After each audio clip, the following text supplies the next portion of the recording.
She is a native New Yorker, a rare breed, as she would tell you. The youngest of 5 children, she found her earliest inspiration for acting through an overly theatrical minister at her local church. After a quick stint of community theater with the Park Avenue Players, she swiftly found herself in the world of television and on the Great White Way, all through sheer determination, a positive attitude, and knowing you've got to be ready to go on when the show must go on. She starred opposite such Broadway legends as Gwen, Verdon, Jackie Gleason, Bert Lahr, Robert Preston, and Ethel Merman, just to name a few. However, in 1968, she left the bright lights of Broadway to enter the dark shadows of daytime television, becoming one of the many cohorts and victims of the reluctant vampire Barnabas Collins, and also becoming one of the most beloved stars on ABC's Dark Shadows. One of the most remarkable things about her is that in a business that's not often sunshine and lollipops, she has never lost her positive outlook or her indomitable spirit. And that, to quote one of her shows, is the beauty part. Please join me for a little Mac and Chat with my very special guest star, my premier guest, Miss Marie Wallace.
Hello, everybody, and welcome to the premiere episode of Mac and Chat. I am so excited about this. I've been wanting to do it for a really long time. For those of you who don't know me, and there's no reason why most of you should, my name is Peter Mack. I work primarily as a Judy Garland tribute artist, as well as a slew of other iconic, legendary ladies from the golden age of Broadway and Hollywood. I've done some writing. I was a contributing writer to the Huffington Post for several years. I've written a book called Cinema Salem, and I've written several plays, including Judy and Me, which is an autobiographical play which ran off-Broadway in 2008 at St. Luke's Theater. At any rate, this is something new for me, and so I'm really excited about this. And my premiere guest, because she's a wonderful lady, one of the most generous people that I know. I've known her quite a long time, and to have her as my premier guest is an absolute thrill. I am so delighted. She's not only a very well-known stage and television actress, but she's also an author, and as well as a photographer and a painter. She's really is a jack of all trades, or Jack and Jill of all trades, and that is my good friend Marie Wallace. So let's bring Marie in. Hey, Peter, I'm so happy to see you. It's a thrill to be back here and see you. It's nice to be together in some form, especially right now, right? Absolutely, absolutely. This is our life. We're not in rehearsal. This is it. So we're making the very best of it. Well, that's what I love about you, Marie, you're one of the most positive people I know.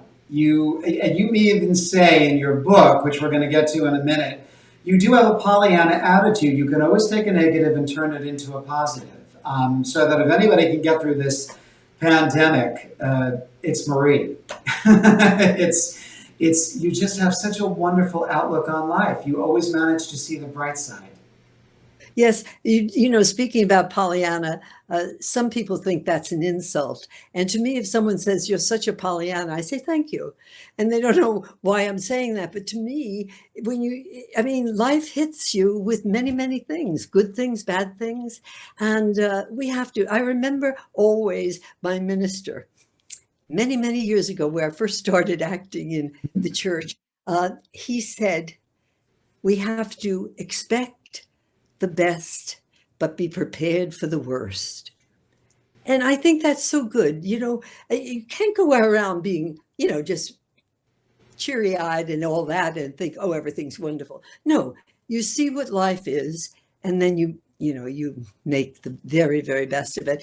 And as bad as the situation is in the world right now, and it's horrible, and I hate it all, I still am within myself happy and calm, because I know that eventually it'll get over. We did what we had to do, voted, and be careful now, the gloves and the masks, and we'll be out of it sooner or later. Well, as you said recently in an email to us, this too shall pass. And it's true. Yes. We've managed to get through the dark times. Exactly. Yeah. It's something that I heard Joan Rivers say about, if something bad happens to you, you're allowed to throw yourself a 24-hour pity party. And that's it. Then you got to move on and just pull up your bootstraps. Oh, that's wonderful. I never knew she said that, but I know I had done that in the past. Sometimes everything was crazy and hectic, and I screamed and yelled and banged, and it was over. Yeah. The next day I went to an audition and won it or didn't win it, whatever I did. But you get rid of it and move on. Exactly. Yeah. Now, Marie has written the most wonderful memoir, On Stage and in Shadows, a career memoir. This is required reading. My husband and I have several copies of this book. We've given them out as presents. I love the book so much because it's just like you, Marie. It's so conversational. For anybody who reads this book, make a big pot of coffee, get out the Danish, because you will feel as though Marie is just sitting in the room talking to you and telling you her story. It reads just the way you. So many times you read autobiographies and you can tell there's a ghostwriter, but pure Marie. Yeah. I'm glad you felt that way, because that was my intention. That's what I wanted to do. And even Ruth Buzzi, who wrote the preface, she said, I sat down with a great cup of coffee, like you said, and I just read the book from beginning to end. And it was as if Marie was in the room with me. It really is. And it's a page turner. That's the great, it never lags. You just want to see what's going to happen to her next. It's going to happen next. And I started reading it the other day and I said, hey, this is pretty good. This is fun. Do you ever, in the looking back, because also what I love about you is that you're very much in the present and you do look to the future, but you don't mind being nostalgic either. And in the looking back and saying, how lucky can a girl get? Because, I say this with love, I'm envious. I'm jealous when I read some of the, you got to work with people that I absolutely adore, which we'll get to in a moment. But do you look back and go, I can't believe that happened? Yes. As I said, I was rereading it the other day, looking through it and said, oh, yes, Robert Preston, he was so wonderful. And just going through the various people I've worked with, this been all so wonderful. And, there are a few here or there that probably weren't so great, but you forget about those and you always remember all those wonderful people. I mean, the Gwen Verdons and the, Robert Preston. Those are the two of my favorites. You can tell I keep repeating their names, but so many other people that was so wonderful. Yeah. Now, as you say in the book, you're a rare breed. You're a native New Yorker. Yes. Roosevelt Island, right? Is that where you were born? That's right. Yes, Roosevelt Island. Yep. And then your family lived in a portion of New York known as Yorktown or Germantown? Yorkville. And so you were a family of 5? Margie, 5 kids, five yes, kids. So it was yes. Margie, Bobby, Billy, and Dolly. Did I get them right? Oh, you are good. No wonder I can come and see you every other week in a new show and you know every line backwards and forwards. But I'll tell the reader too, be prepared when you read this book. In the first 5 pages, you'll gain 10 pounds just reading it. You talk about the wonderful, was it Mike's and Zoller's with the egg creams, which if you're a New Yorker, you know, those candy stores don't exist anymore. They do not, no. You know, Rockwell's Bakery and the wonderful lemon meringue pie that was, you know, my that's another favorite. thing is your mom got you because you're radiant. You absolutely glow. And it's, I'd say, because your mom got you on a good diet at an early age. She would let you splurge, but you didn't have the lemon meringue pie, but there was also... Yeah, that's right. Those were little indulgences, but it was here and there. But yeah, oh gosh, she was way before her time. She was listening to Carlton Fredericks, and he was, you know, the health guru at that time on radio, and it was the whole grain bread and all of that. And Right. so, yes, and I loved all that. And she was doing that way. Everybody else was eating white bread, and your family was eating wheat bread. Exactly. You Long know, it before was it was funny. in. At first, I went to, I think it was in kindergarten or first grade. The teacher asked everybody, went around and said, "Did you all have breakfast?" And everybody said, "Yes." And she said, "Well, what did you have?" And everybody had to recite what they had. And I was getting so jealous because people were saying, "Oh, I had coffee and a Danish," or "I had a donut and orange juice." And they came to me and I said, "Well, I had a glass of milk and I had oatmeal with raisins and apples." And I thought, gee, they're so privileged they're having that coffee. Then I realized how lucky I was. And to this day, I eat that way, my breakfast especially. Yeah. Yeah. I'm the same way. It's similar for me growing up. I was not really a candy kid so much, even though we were allowed. But if you asked me for dessert, I'd sooner have an apple or a banana than I would chocolate cake. But I try to balance it out. But it's funny that your mom, got you guys on that track at an early age. Yeah, Yeah, exactly. and it shows because you glow. And it's, someone once said, if you eat junk, you look like junk. Which there's some truth to that. It is. I love the story you tell about Irish night at St. Catherine of Siena's, and how every St. Patrick's Day they would promise. Every St. Patrick's Day, and often I think it was Friday or Saturday, so it was just before St. Patrick's Day often, and they always said Frank Sinatra was coming. Yeah.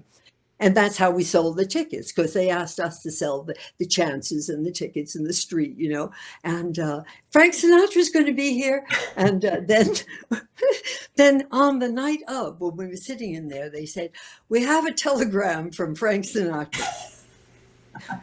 Dear Father Flanagan, I regret to say that I cannot attend the wonderful St. Patrick's Day celebration at St. Catherine's. However, I'm sending my really good friend," and actually he did send up and coming singers, because Vic Damone was the first one I saw there. I mean, the first time I saw him was there. And then within months, he came to the Paramount and we all trekked over, and we even went backstage and we said, "We saw you at St. Catherine's." Aww.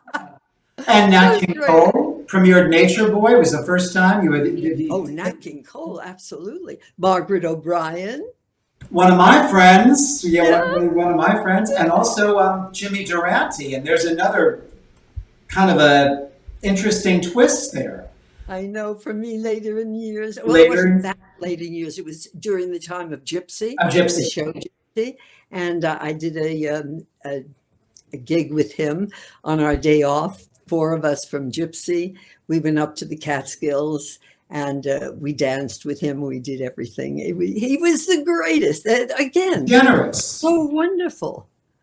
Because he made sure, he thought, "Oh, you girls aren't getting paid enough," and made sure that they bunch you up a little bit.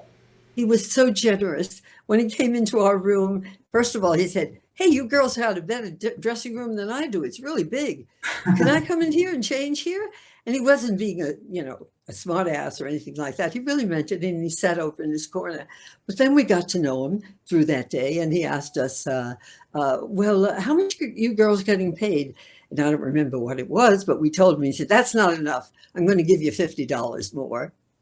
Well, that's So wonderful. it was a lovely, lovely thing. And one of his musicians told me that one of his drummers, who had been ill for years, he never took him off the payroll.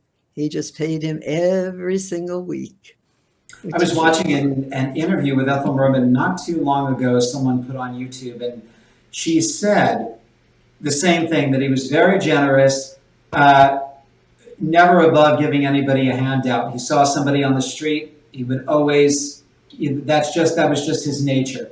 That's, you know? yeah.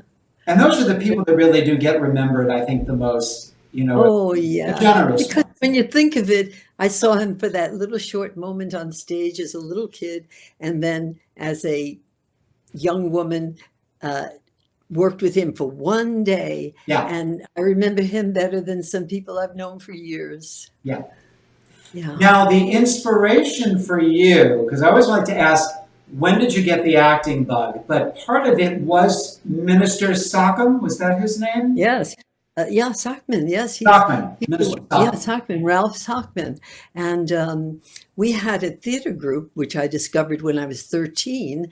And it was called the Park Avenue Players. Right. And so I auditioned for it and got in, of course. And but what was fun about it is that today is the same thing. Professional actors that are not working will work with a little theater group or anything else, directing or taking a part, because what an actor wants to do is act. And so I learned a lot there. It was, as I say, an amateur group, but I learned to make a resume. And the resume had all of the plays that I did at the Park Avenue Players. But I didn't call them the Park Avenue Players. I just called it off-Broadway. Which was great. And that's true. That's Well, you know. it was true. It was very off, but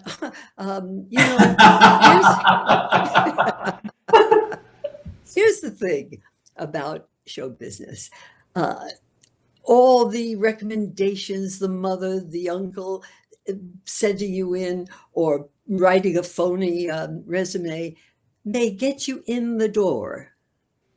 But if you don't deliver, if you're not good, you're not going to get the job. So if you got the job, it's because of you, not because of all of that other stuff, So it's good to know. And of course, back then they didn't have as many monitors looking around and say, "Let me see your equity card," And I was lucky in my first show because my teacher, Jack Manning, he called me one day and he said, "Rush over to the Rita Allen Theater. They're doing an audition there, and you'd be right for some parts there. So just go and tell them Jack Manning sent you." And I did. I went over and I said, "Jack Manning sent me." And they said, "Oh, good, great, come on in." Gave me the script, had no idea what they were even doing. But it turned out to be, they were looking for the chorus in Sophocles' Electra, Right. And for the ingenue in Terence Rattigan's Harlequinade. Now, I auditioned for them and they liked it. And they said, "Are you a member of the union?" And I said, "Yes, Equity, AFTRA, and SAG." Now, I wasn't, but I was a member of AFTRA.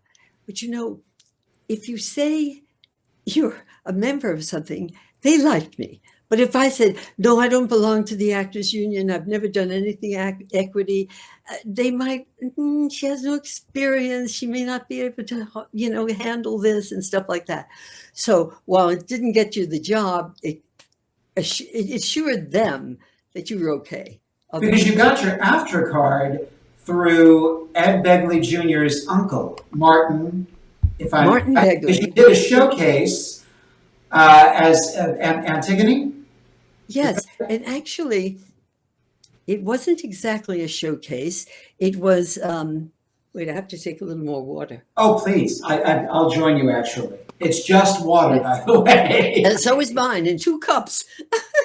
um, yes, I was studying at NYU, but this was just acting because earlier I had started at NYU and I went for about a minute and a half because I got this first off-Broadway show. Yeah.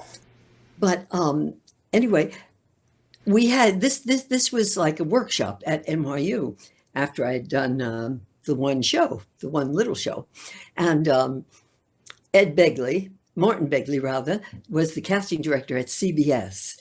And he came to see it, and they put him and all the audience in an auditorium. We did it in the television studio of NYU.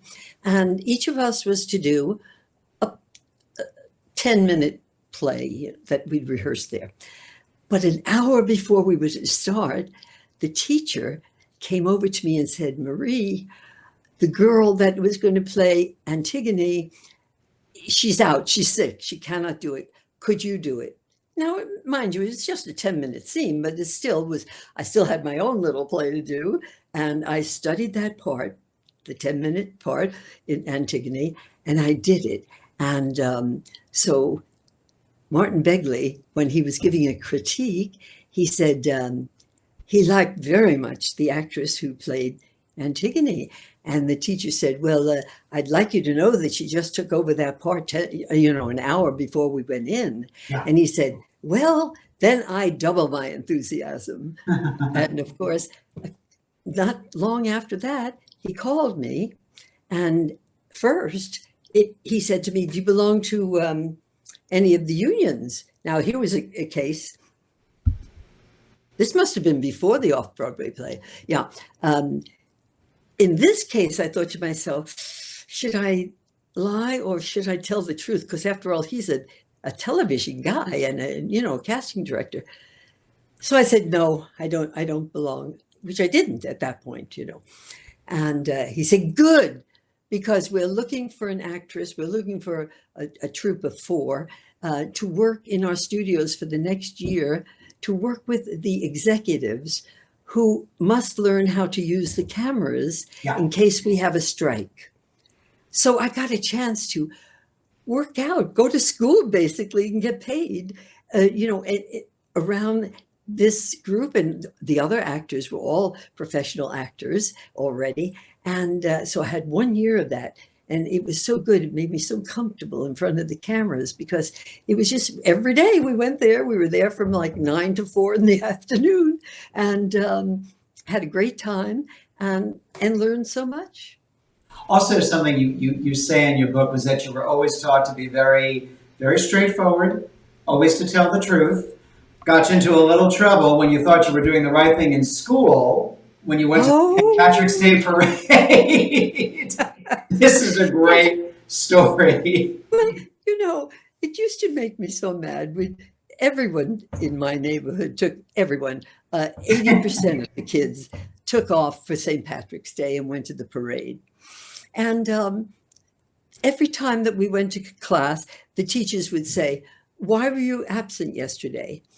And they'd all say, oh, I had a sore throat, I had a cold, I didn't feel well, I had a stomach ache. And I said to my girlfriend as we were going to school, this was high school, first year, I said, let's tell them the truth. They'll really respect us for that, because they must think, we know you're not sick with a cold on one day and come back the next day. And so we both said, I went to the St. Patrick's Day parade and she took the 2 of us and let all the 28 others sit there and sent us down to the principal with what they call a pink slip. That was bad. You got 1 or 2 pink slips and you had to bring your parents to school. You too. We said, yeah, you too. We both looked at each other and we said, we're quitting this school. We're going to another school. And we did. You didn't like their principals. You told your mother that you didn't like their principals and she let you change. Yes. Yeah. Yeah. It's such a, but then that it was so great that later on when it was about, oh, sure, I belong to equity and, well, I kind of stretched the truth just a little bit. You see, because that's a lie that doesn't hurt anyone. Exactly.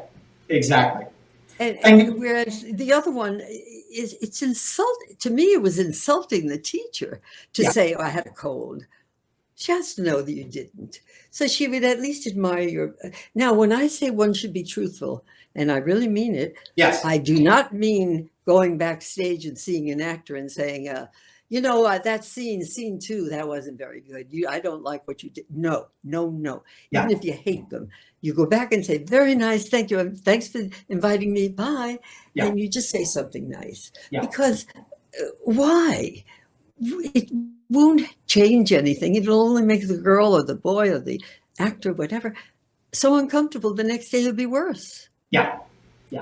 It just brings an actor down, I mean, Katharine Hepburn once said that, she said, I hate to be told, what the hell can I do about it if I've done it? Obviously I'm doing my best. So, to bring somebody down just doesn't help them. It doesn't help the situation. It's like if someone gets a haircut. I don't care how it looks. I say, it's very nice. I don't spend the whole day talking about it, but I say it's very nice. When it gets longer, let's say, or different, then I might say, I like this really good, a lot. I think it's even better than the other one. Or I'm with you and you want to buy a hat. And I think it looks terrible on you, then I'll say, I don't like that one. But if you already bought it and I meet you on the street, I'll say, cute hat. There you go. Doesn't hurt anyone. I wish my godmother were like you. She gives me hell about the mohawk all the time. When are you going to get rid of that mohawk?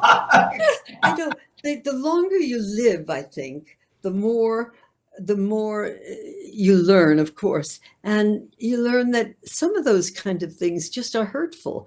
If it's hurtful, you don't do it. You don't do it. Saying to a producer, oh, I belong to all the unions, it doesn't hurt anyone. No. And then when you get the job, you run over to equity and you say, here's my down payment. Join me up. I have a job. Now, the business has changed so much because you point out in the book as well that, you can't do that anymore. They make actors go through hoops to get their union cards. I mean, it's getting harder and harder for an actor, and you can't become, you can't join equity unless you've had work, and you can't get work unless you're a member of equity. They do make it. It's a vicious circle. Tougher. And it's crazy. I don't know how any of us ever end up getting work, but we do. We have to be lucky for a day or two and, get something. Yeah. Gretchen Weiler, who had played the part prior to you in Sly Fox. Oh, yes, Miss Fancy. She had mentioned, Miss Fancy, she had mentioned, she said in the 50s and 60s, maybe there were 100 girls that would audition for a show. You could even walk in and not be known and audition for the lead in a Broadway play. And, now it's thousands of girls and guys, that... You submit your picture, I guess, on camera. What I can't stand is that when they ask you to send you a script and ask you to do your own audition on online. I hate that. I'd say, no, I don't know how to do that. I pretend I know how. Yeah. I know how, but spend the money and audition us and give us the right light and everything, Exactly. There's a wonderful actress, Marion Seldes, who had a great approach to auditioning. She said, just look at it as another chance to perform. Just look at it as another chance to perform and shake all of the, because a lot of us, you get butterflies, obviously, when you have to go into that room. But if you just kind of look at it from that perspective and that they want to like you, because if they like you, it makes their job a lot easier to cast the part. Yeah. Yeah. That's true. Yeah. Now, I also have a little advice always for actors when I go to a college or something. I'm doing a tour, and college invites you to talk to the kids and they'll ask questions and stuff. But I always say, when you go to the audition, and you finish it, evaluate your own self. Did I accomplish what I set out to do? Was I comfortable? Did I relax the way I expected to? And all of that. If I did the things that I planned and worked it out, that's winning. And that is, if you don't get it or you do get it, it's irrelevant. I mean, it's not really irrelevant. You want the job. Of course. But a lot of actors just say, oh, God, they hated me again. I must have been terrible. Probably not. Probably You, the refrigerator commercial, do you want to tell that story? Oh, This is classic. This is classic. It's true. A young mind thinking, oh, they didn't like me. I was awful. And then a producer comes to you and says, do you know why you didn't get that commercial? I love this story. Yes. Yeah. And only found that out 4 years later or something. Yeah. It was for refrigerator at that time. And I auditioned and had a call back and never got it. And so I was really very disappointed and oh, what did I do wrong? Maybe I wore the wrong dress. I mean, maybe I did this, maybe I did that.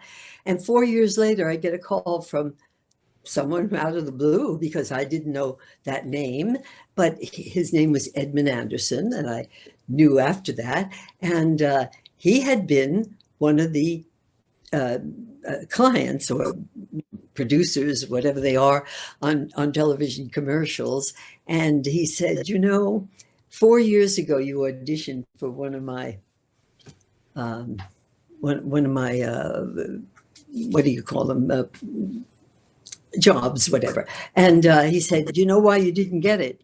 Everyone loved you, but they thought you were much too glamorous and that you would pull the attention away from the refrigerator and onto yourself. But I said to my wife, and his wife was a well-known casting director, I discovered later, someday I'm going to produce a Broadway show. When I do, I'm going to make sure that young lady gets an audition.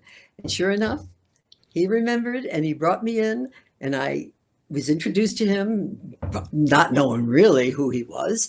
And he set up the audition for Noel Willman, who was a very wonderful director and actor, and I got the part. And your first professional job was Harlequinade and Electra. Yes. That was the first. That was my first. And Electra, when your family came to see you, and they were sitting close by, and there you were in the chorus, and you could. Did you hear one of them say, "Which one?" What did I know? I got them the first row. First row. And now I say sit in the back. But anyway, sat in the first row, and we had this very stylized white makeup on and robes, and the hair was, hidden and all that. And I could hear my sister Margie say, "Which one is Marie?" In a louder than stage whisper. Aw, it's sweet. That was fun. Yes, yeah. Now, great. All of a sudden there are rumblings that there's going to be a musical adaptation of the memoirs of Gypsy Rose Lee. How did that come about for you in terms of getting involved? Right. Well, when I first heard about it from an agent that was a theatrical agent in my modeling agency, it was January. And I said, I wasn't interested because I was in this no, it was an off-Broadway. It wasn't off-Broadway show. And, Sophocles, Electra, and Harlequinade, my God, with these wonderful, wonderful people. I wasn't interested in a musical at all. And so, as luck would have it, on January 28th, my little off-Broadway show closed, and comes about April, and the same agent calls me and says, they're still looking for showgirls for Gypsy. I said, well, okay, why not? I mean, I might as well, audition for this. Anyway, I get the call about the audition, and they said, we're rehearsal clothes and tights and come in and we'll audition you. I had no idea what that was. I really didn't. So I wore a bathing suit. I knew that they wanted to see your figure. So I wore a bathing suit. And then we did like they did in not Hair. What's the great musical about show business? You know, Donna McKechnie and Oh, Chorus Line. yeah, Chorus Line. You know, just like that. All right, all the girls come out, you know, 20 of us and walking in a circle and this, and they're looking at us. And then, you know, and then they said, okay, now do the showgirl walk. I said, the showgirl walk, what is that? So I looked around at some of the girls and they were starting to do this wonderful stuff with their arms. I said, oh, well, I'll follow her. She looks good. And so I just got behind her and started doing this. She was very exaggerated. And they loved it, apparently, because I was not taken out of the line. I stayed there right to the end. Then, of course, I was in Gypsy, which was great. And it is one of the greatest musicals ever. I mean, it's, as you said, it's the best overture ever in a Broadway musical. I mean, curtain up, light the lights. We had nothing to reach but the heights. Yeah. And the composer, Julie Stein, who I know was extraordinarily kind to you. You tell very sweet stories about Julie in the book. You know, let you keep his cardigan when you were cold one day. Yes, yeah.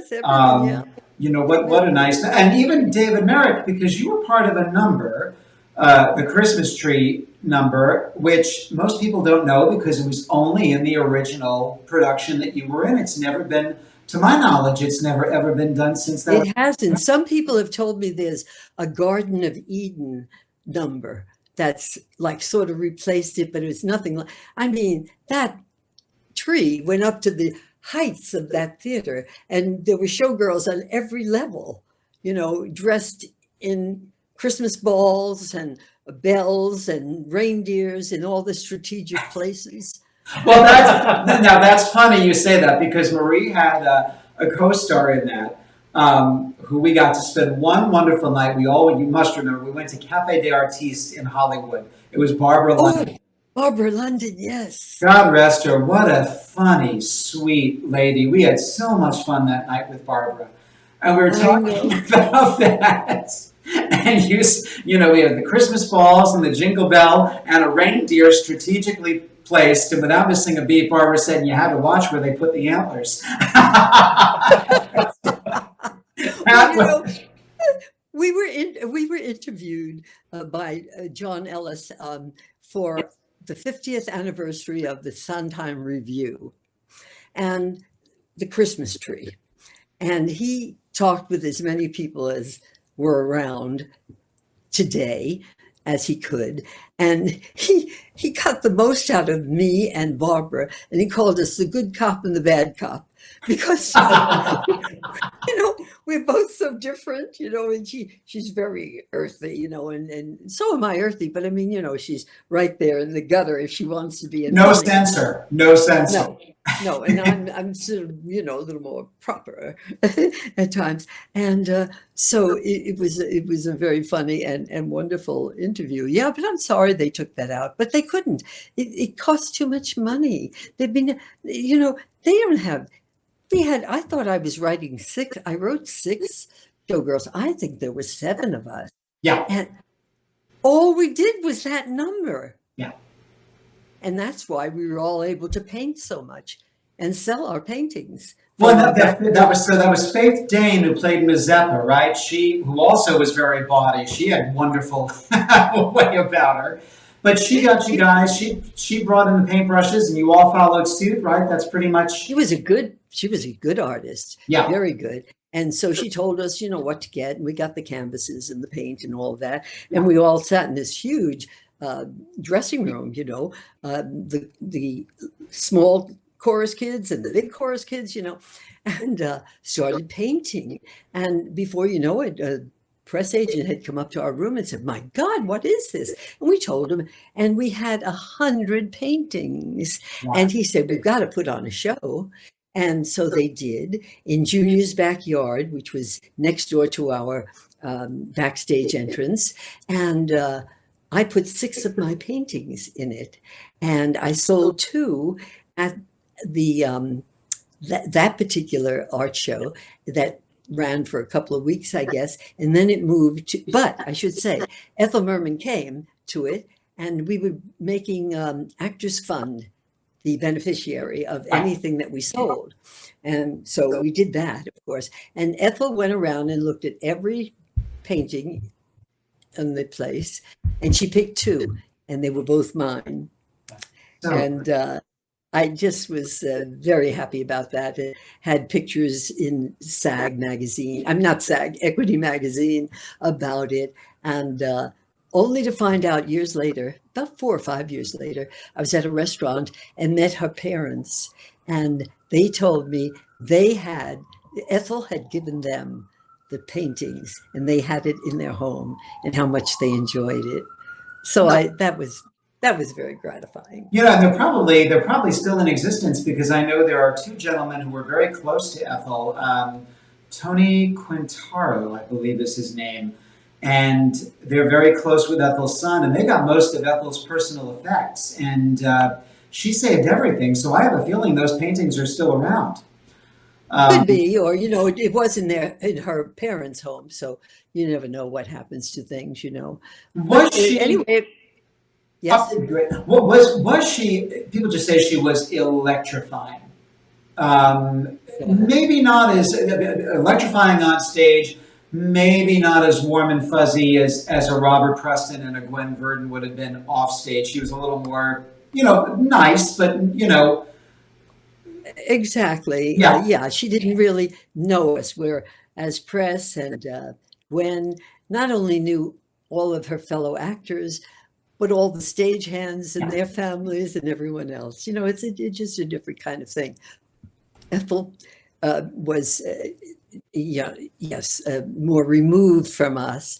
For instance, Preston, on the first day of our rehearsal, I was walking up the steps to the rehearsal hall, and he just happened to be walking up the steps at the same time, and he said, "Welcome aboard." And it was just so nice, so comfortable. And he took all of the women in the cast to lunch that first day.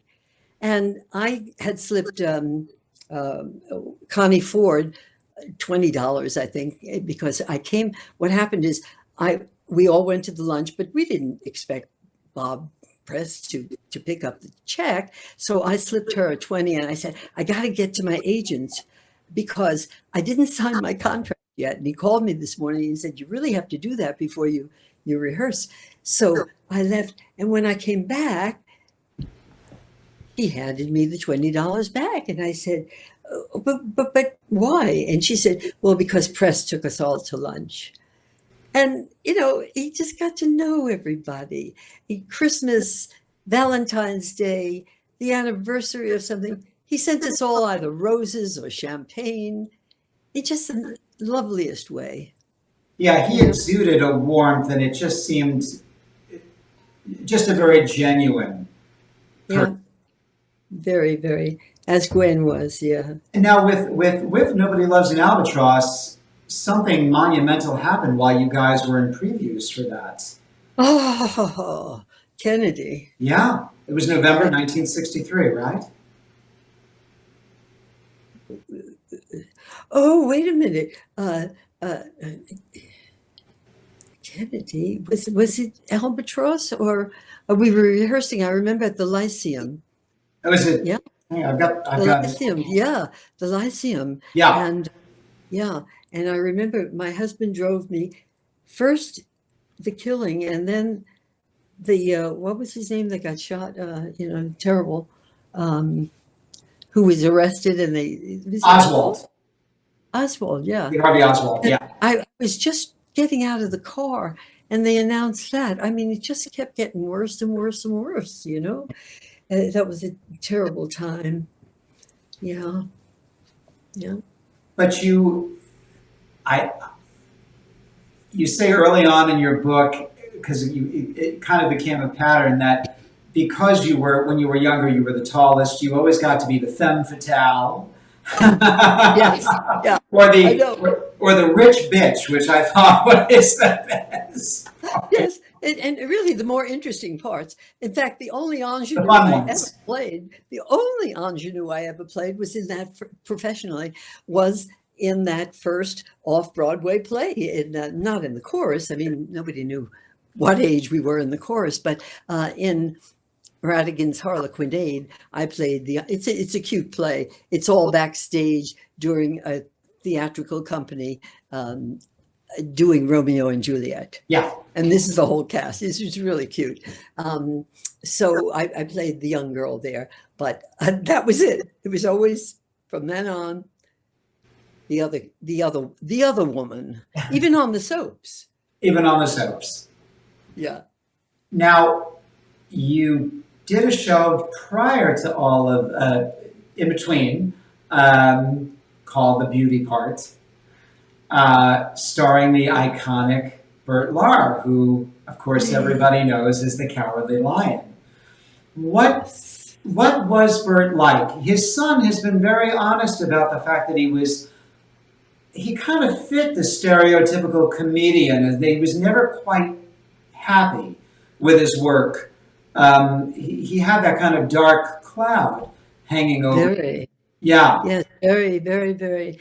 And so insecure. It so surprised me as a young woman, you know, because that came right after Gypsy, I believe, and before Albatross.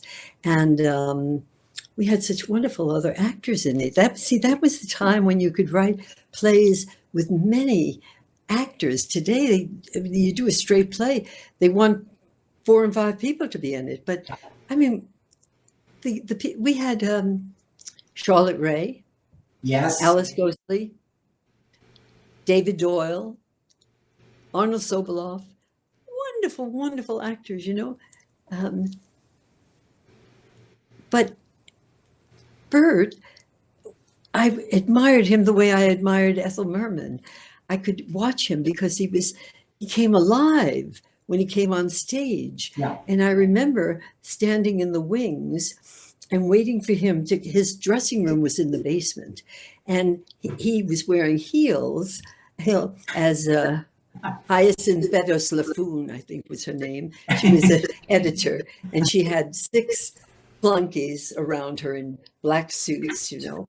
And she had a Chanel outfit on, light green with a hat, high heels. He could hardly get up the stairs. Two stage managers were holding him on each side, dragging him up the stairs. And then when he came into the wings, I moved a little so he could have his space, and he leaned against the proscenium arch. Then his cue came on. Good morning, good morning, good morning. And he jumped on the desk and flirted with all the men. And I did learn a lesson from that. I learned that you have to conserve your energy. You can't spend it all off stage and then come on stage and expect to be wonderful. You got to. In fact, I read, because I never knew him, that Anthony Quinn would play chess on the set. And the reason he did is because nobody talks to a chess player. Exactly. So said he could always stay concentrated. Nobody was coming over and saying, Mr. Quinn this and Mr. Quinn that and blah, blah, blah, blah. He left his concentration. And because, you know, as they say, all art is concentration. And if you're not concentrating, it's not going to all be there. Yeah. So the good lessons you learn, you may not even know it, that you're learning them there at that time. But as time goes by, it comes up and you say, that is good. That's a good idea. Yeah. Angela Lansbury worked with Bert in Hotel Paradiso. And said the one thing about Bert was I learned you were to remain stock still while he was getting a laugh line. And you found yourself, and you had a great moment, but you got called into the principal's office about that kind of. Right. You know, I had this tiny part in the beauty part. Yeah. But it was really cute and funny. My name was Roxana de Vilbis, and I was an unlicensed masseuse. And I was brought to court, and he was the judge, of course. And so he has this long speech. I want you to look at this sweet, young, beautiful girl who comes from Casaba, where they grow the largest melons in the West. And when he said that, because I had a dress on that was so great, it looked like a little nurse's outfit, but it was transparent and it was very low cut, but then had a little collar around here, like a Peter Pan collar. But very low cut. And as he said, that grow the largest casabas in the West, I kind of leaned forward and licked my lips, and they screamed. And he held, and then he went on, and he got the laugh at the end of his speech. But one day I'm walking up there, he had, it was whatever town we were in, he had his staircase, his dressing room was one flight up. So I'm walking up the stairs and I'm passing, and he says, hello, darling, would you come in here, please? I said, yes. Hello, good morning, Bird, how are you? He said, fine. He said, you know, darling, you must never move on someone's line. I said, oh, what are you talking about? What? You know, acted stupid. And he said, well, you know, when I do, I said, oh, but it gets a laugh. That's all I had to say. He said, yes, it gets a laugh, but it's a small laugh. It's much better to go straight through my speech and get the really big laugh at the end. And you know, he's probably right. But as a young actress with one scene, with one laugh, I felt, and I still do, that he could have been generous enough to give it to me. Yeah. Robert Preston would have. Yeah. Oh, God. Robert Preston, I had the greatest scene. Again, it was just one scene. And in fact, on opening night, he wrote, I see you so briefly, but I enjoy it so much. You know, he always found the right thing to say. And I'm a call girl in that play. And the bell rings, but in the meantime, he's still with his young daughter, his 13-year-old daughter, and she's sitting on a hassock and she's in her pajamas. She's really just a little girl, you know, and he's talking with her. And the doorbell rings. I was probably too early, or they were too, you know, long in talking. So he sees me and doesn't say anything except, you can wait in the other room. Well, they gave me this long cross from stage left all the way across, him and his little girl. And just as I got to the side of the right side and the door, and opening the door, I looked and I said, just like this, I hope that's your daughter. Well, it was a scream. It was one of the biggest laughs in the show. And then for some reason, miraculously, my drape that I wore around just always dropped. And then I disappeared.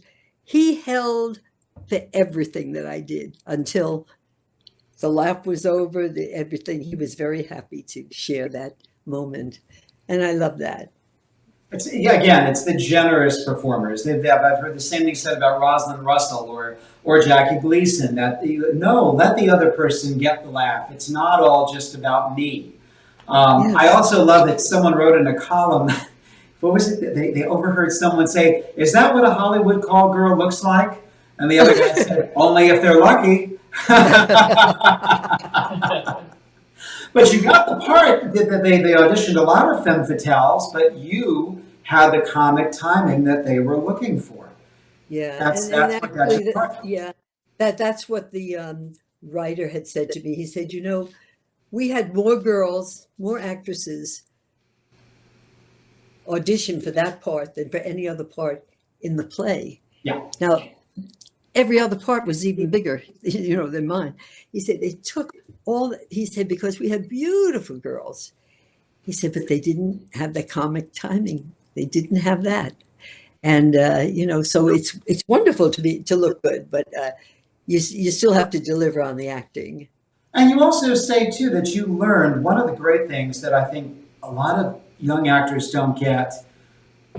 You also learn by watching. You went to see a lot of plays when and so you're not taught, but you can certainly learn by studying other actors, what to do and what not to do.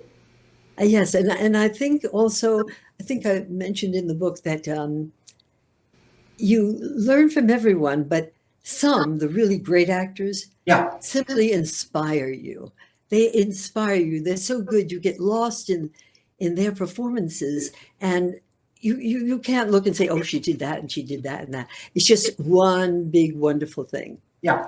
The ones that you learn from what not to do are the ones that aren't very good. Yeah. And you say, ooh, I'll never do that again. I used to do that with myself. That's what I loved about the television. You could go home and, in the beginning you couldn't because it was live, right.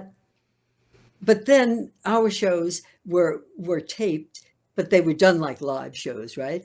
So if you weren't working that next week somewhere or auditioning or doing something, you could run home and watch it. I mean, we couldn't tape it and watch it a week later, They could, but I mean, we couldn't at home, So a lot of times we didn't see. But whenever I could see, I was just saying, that's really good. Yeah. Or, oh, Marie, don't do that again. But not, oh my God, I did that. I can't stand it. I think it's unproductive, Yeah. Just look at it and say, like that's your teacher up here, and in here is your actor, and and you don't get mad at it, but you just say, I'm not doing that again. Yeah.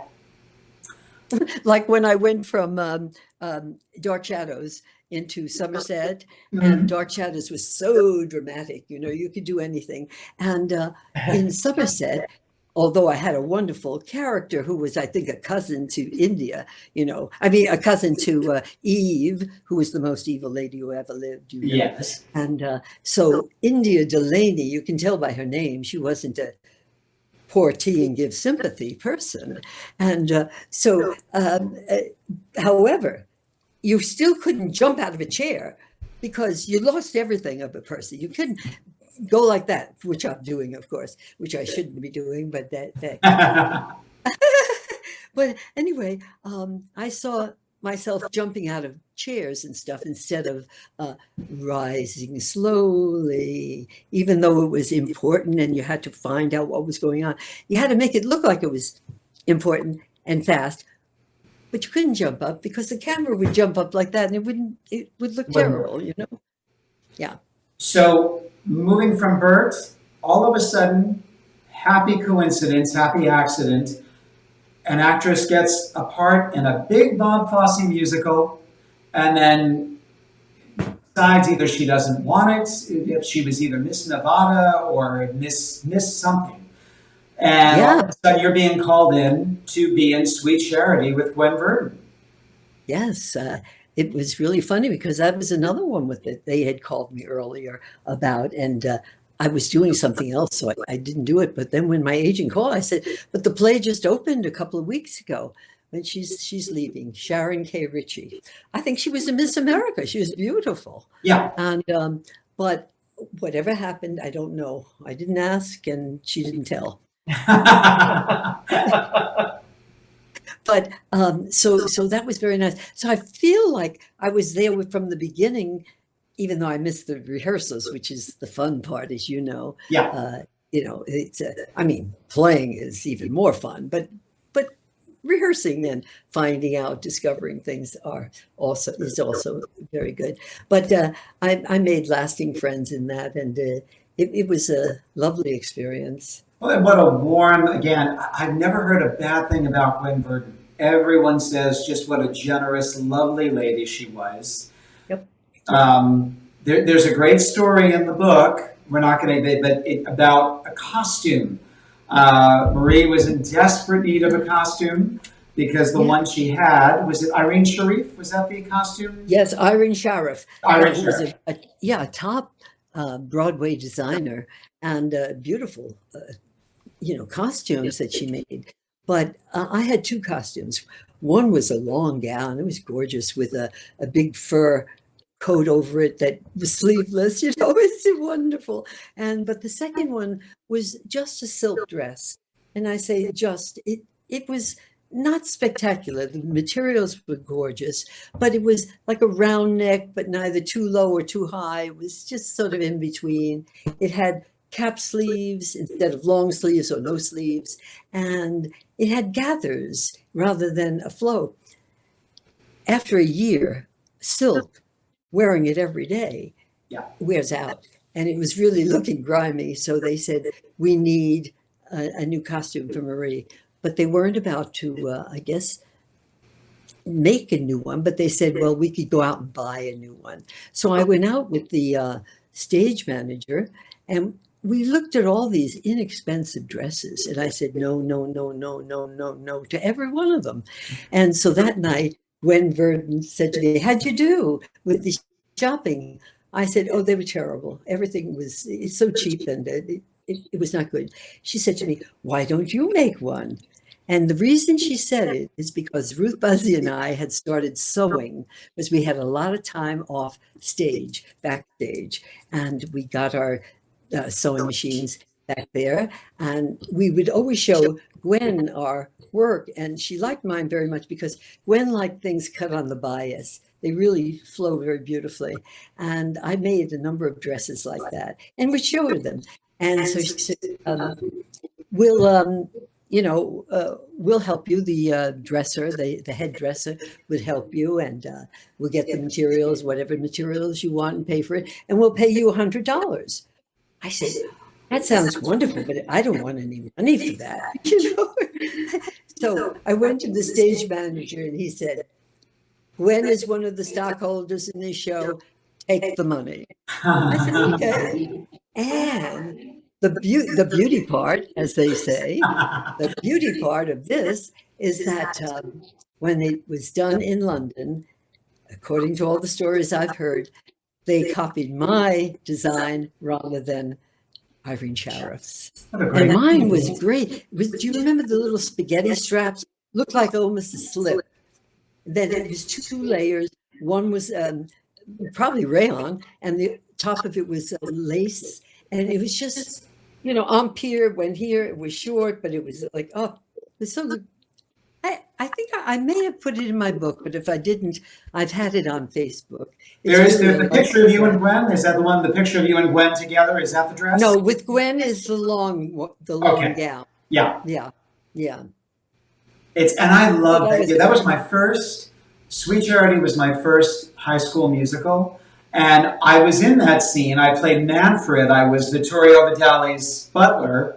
Yes. And so I got to bring Ursula in, but I just remember, Marie, we were doing the matinee, and we had not rehearsed with the orchestra yet. I mean, mind you, this is only high school, but I stood in the wings, and the lights went down, and I heard bum, ba, da, dum, ba, and I just thought, this is all I want to do with the rest of my life. Every time I hear that overture, I get, Isn't that nice? Because it was such a great show. It was such a wonderful. And the trumpet. We had a trumpeter in that pit. He was so fabulous. Yeah. Just wonderful. The only thing I was sorry about playing that role is I was behind my door while Gwen was in her closet drinking the beer and eating the fragment, and then I'm in front banging it, and she's it was. I'm sure it was wonderful. I would just have loved to have seen her, been out in the audience, and he's seen her.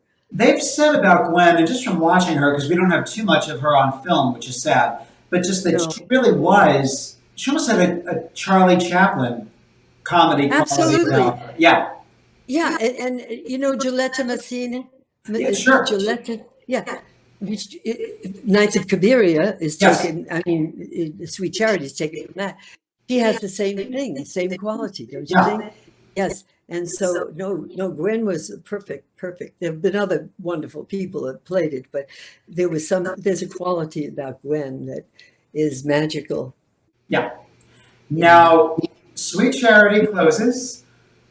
and you get a phone call from, well, your agent, Jeff Hunter. Mm-hmm. And because he's been in touch with a lady named Linda Otto, who is in charge of casting a little show called Dark Shadows. Mm-hmm. And she says she's a wonderful actress, but she's not right for the part. That's right. That's true. And how wrong she Jeff was. was. No, and Jeff was such a strong agent. He said to her, just see her.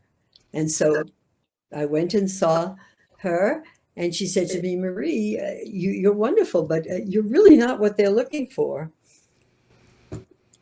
So she said, however, I'm going to set up an audition for you with Dan Curtis. Now, Dan is a wonderful golfer. He loves golfing, and you'll see his carpet is even green.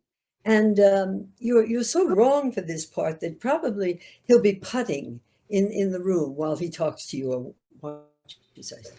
I got 3 strikes up before I'm even up. Right. 3 strikes out before I'm even up. He said, well, just go. Well, not only did I go, I read that. Dan said, wonderful. Would you read this other scene? You can go in the other room and then come back. I came back and he brought in some of the writers, and I did that. And by the time I got home that evening, I got a call, we'd like you back tomorrow because we want to see you on camera with 2 other girls that we've picked. Not picked, but, have weeded it down to. Sure. And so we came in and they put gowns on us and makeup and fixed our hair. Well, they didn't do so much with our hair, but they, looked it over. Anyway, we had to then go down to the basement, sort of, but it really was the ground floor because the dressing rooms and everything else were upstairs. And we went down and I looked and saw, well, it was a blonde, a brunette, and this redhead. And my hair was probably longer than this, but not really long, say about to here. The other girls had this long vampirist type of hair, long, silky, straight, I said, well, I'm going to let them go first, see what they do, number one. And I'll have an idea of what they want, because I'll hear what the director is saying to them. And then I looked and I thought, well, one of the ways I can be different physically is to really tease this hair up. So I teased it up and made it like a lion's mane, very sexy, at that time, and stood in the corner and just watched the other 2. And then it was my turn. And I liked that because now the other girls were gone and I did it. And it was the whole audition, because apparently all 3 of us were right for the part, But now you have to choose between 1. You can't have 3. So they were looking for something, I figured, different. And so dance, it would walk towards the camera, walk away, look over your shoulder, give us a come hither look, give us this and give us that. So of course I went to town with that. And I don't know if this is apocryphal, but someone in the control room said, Dan threw up his script and said, that's it, hire her. And that was my start in Dark Shadows. As essentially, now you're the bride of Frankenstein, was pretty much who Eve was ripped off from, and although a lot prettier than Elsa Lange. Oh, absolutely. I mean, every one of our stories were from some Gothic novel. Someone said, right, they said, Dark Shadows does not have a den of writers, they have a den of thieves. Joe Caldwell said that. But even in the beginning, when what's her name? The girl who goes to be the housekeeper. Oh, Alexandra, the Victorian. Alexandra. Yeah. She's looking out the window and she has a voiceover. What's going to happen here? I had never seen it because I had never seen the show until they called me to audition, and so I didn't ever see that first year or 3. I came in year 4, I believe, and I thought, that was a really good opening with her. It was just like a movie. I mean, that you didn't see too much in soap operas.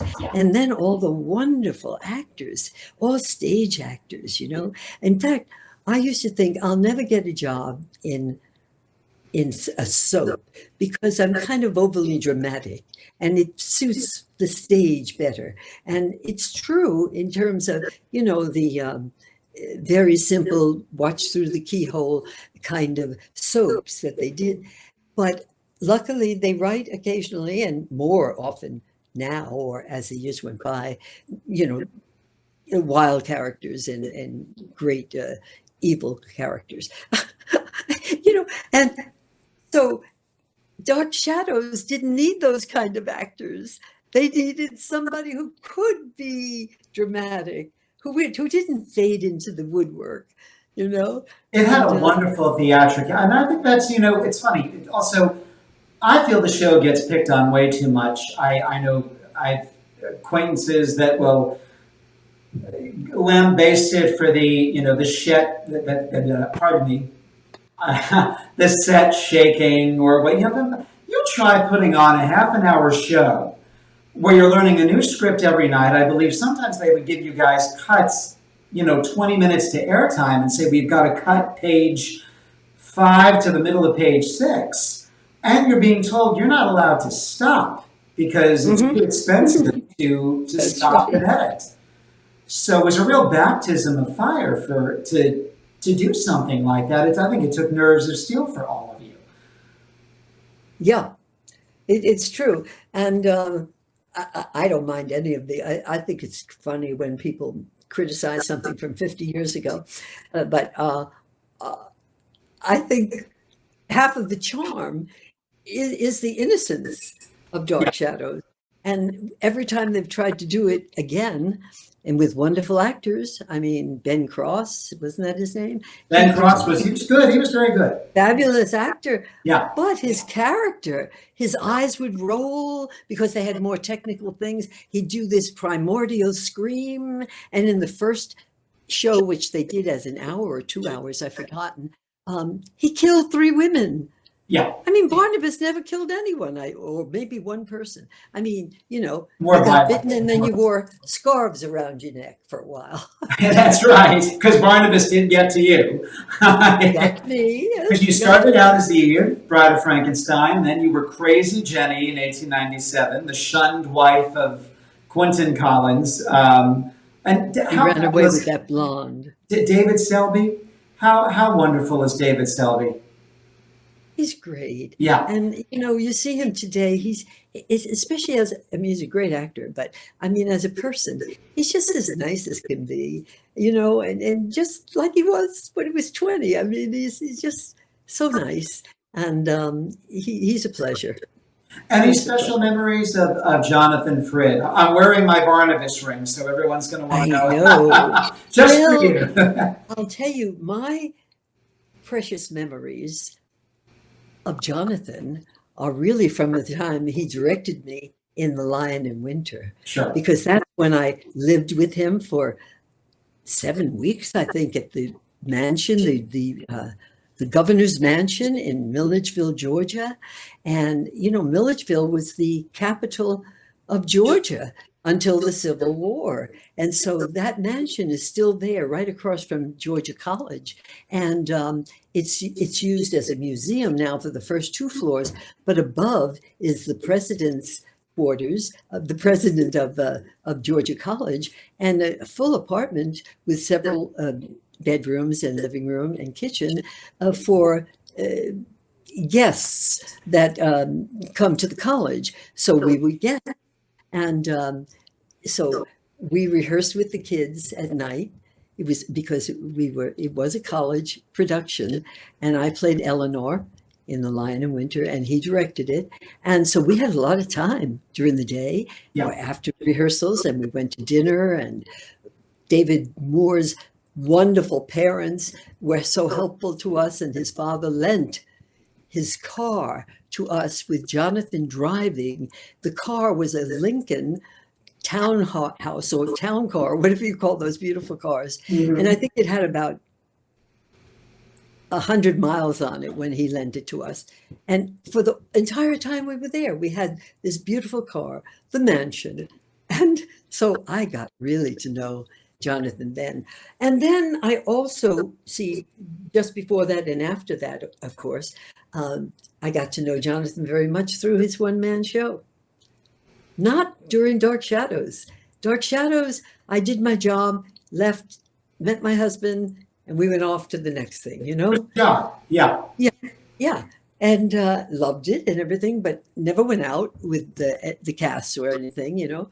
I just, you know, he'd pick me up often if he finished his work at the hospital. He was a doctor.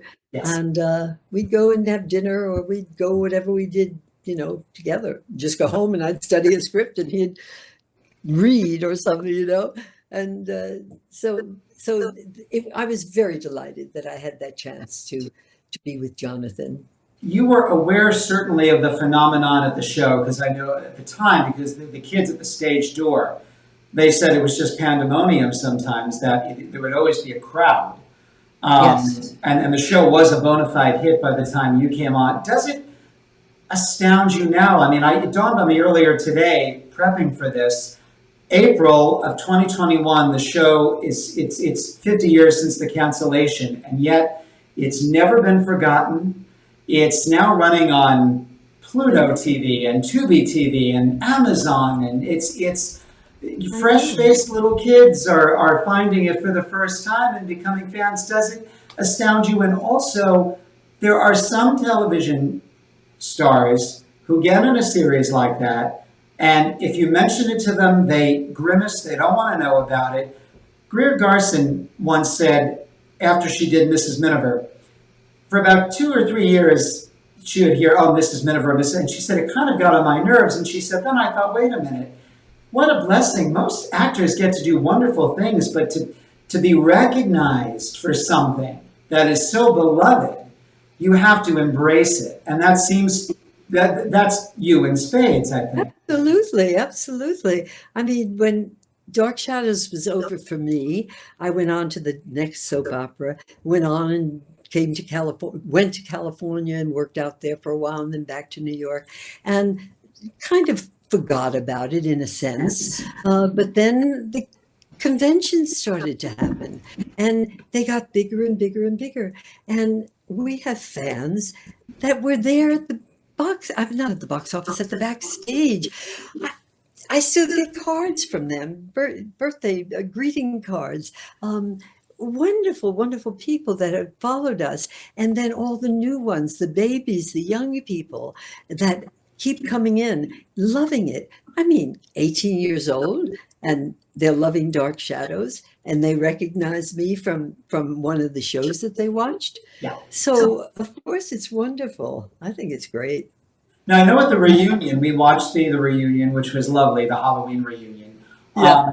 And the moderator, Ansel, had said that, you know, we were all kind of excited because the Curtis daughters do want to do a sequel series, and the CW passed on it. But now he did say that other studios are interested in possibly doing a sequel series. Not a remake, but a sequel series that would maybe pick up about, I think the premise was going to be 40 years after the show ended. They were going to pick up from there.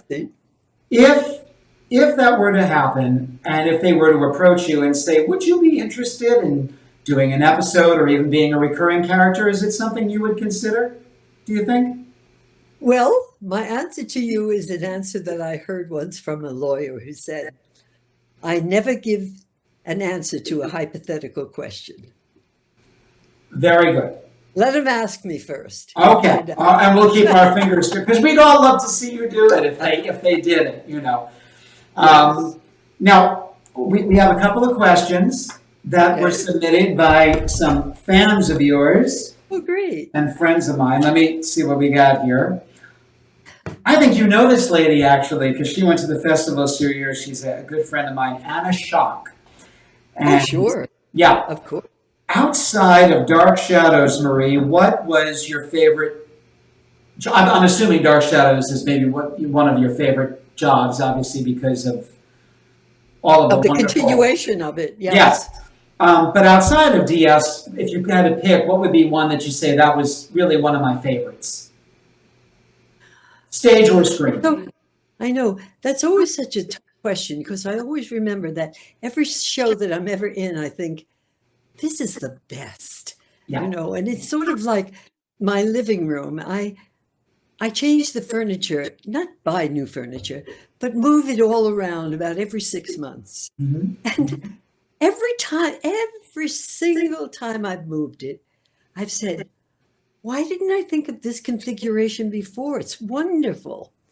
But the next time, I love the next one. Yeah. So I can't really say there's one that, oh, if I was to do it again, I'd want to do that one. Yeah. I really can't say. Okay. Well, and you've had clearly you love so many of the Broadway shows. I mean, that's Yes. obvious. Jem Mosbach from Hicksville, Long Island. What are your memories of working with Larry Storch in Love Letters? Oh God, that was great. Was it? That was Because I know you and Larry are very close. Oh, we became such good friends, he and his wife.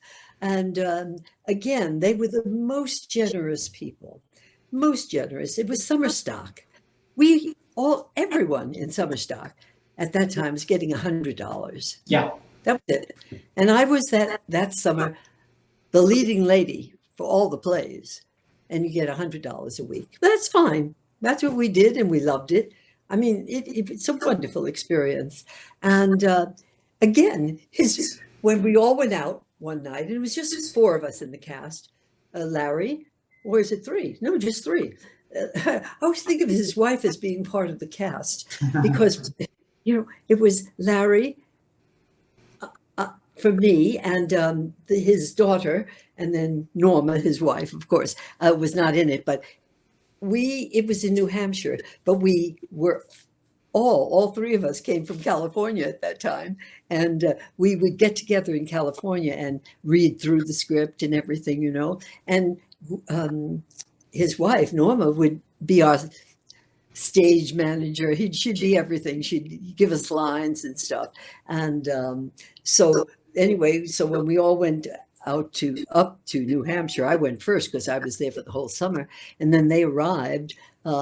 We decided after rehearsal, we'd go out and we, like most actors, we'd all paid our bills. And Norma said to me, what are you kids making a week? I said, we make $100 a week. And she said, really? Then when we go out, we're treating you. Aww. Larry's making $2,000 a week. And it was true. And they gave us a party and we had other stars there. I don't even remember who they were. But there's no, she asked this, there's no recording of you and Larry doing that show, is there? No, the only recordings are from his birthday parties in more recent years when at the clubs, and oh God, this last one. I mean, it wasn't even, we introduced him and we came out and the orchestra was playing and he was one of the characters he played on. Did you happen to see one of those birthday parties? They recorded. I don't think I did. No, I don't think I've ever seen any of those birthday parties. Oh, you would look around. They're on probably and stuff. They're really fun. And the 2 of us are holding him and we're dancing like this, and he's in the middle doing a guru. He plays some sort of a guru in some show, Anyway, it's just very funny. But no, nothing was recorded. Even Broadway for the most part, like, when you think of it, you would love to see Bert Lahr or Ethel doing those characters definitively. Just some silent footage of it. Isn't there like 2 minutes of the Christmas tree? They weren't taping anything at that time. Yeah. Now the public library has all of that, the more recent things, but in the 60s, early 70s, they were all gone. This is from my brother, Joseph Macchia. He wants to know, what are your memories of working with Rue McClanahan? Because you, at the Hampton Playhouse, was that where you guys did burlesque? Yes. Of course, Blanche, we all know her as Blanche, but... Oh, she was wonderful. Very funny. And we... let's see. I'm trying to think. There was another actress who came on, who was on. Who, I can't Catherine remember her Hellman. name. Who? Catherine Hellman. I know she was. Catherine Hellman. Yeah. We used to call her Patty. I don't know why. Patty Hellman. That's why I couldn't remember. Anyway, the three of us were all there, and they could go wild. They could be really wild off the off the wall, and so it was great fun. And I remember somehow she had her little child with her and her mother. So she was married to an actor, I think, at that time. But yeah, At that time. yeah, it was really fun. That was fun. And last but not least, Michael Ponzerato from Maryland asks, you've worked with luminaries like Ethel Merman, Bert Lahr, Joan Bennett on Dark Shadows, Grayson Hall, who also had a host of credits. Did you ever study them? We've kind of touched on this, but did you ever study them, learn from them? Did it make you nervous working with any of those people? Joan, I've heard nothing but nice things about, that she was a very gracious lady.